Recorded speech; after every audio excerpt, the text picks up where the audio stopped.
Eckart's concept of the birth of God in the soul is different than most ways we ever talk about God being within us.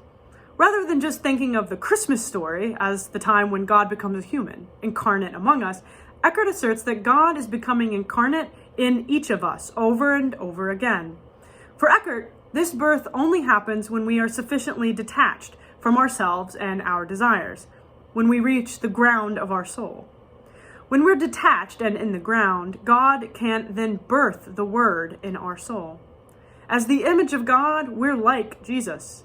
Eckhart says that we're no different than the Son of God. The birth of the Word in the soul is what causes us to break through into God, even beyond what we name as Trinity, to the hidden Godhead, to reference Woods' quote on the previous slide. This is what God longs to do in each of us, to be born in our souls. It's abstract, and yet Eckhart would say that it's grace. We shouldn't agonize about how we bring it about in ourselves, because it is only God who can do it.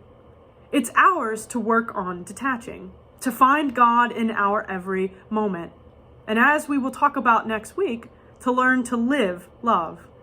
For now, it's important just to realize that this birth of the Word in us is not just an indwelling spirit, nor is it the evangelical sense of born again. It's like the incarnation at Christmas happening in all of us, in our very own souls, all the time. We are the image of Jesus in that uncreated part of our soul, which is the ground, which is where we meet God.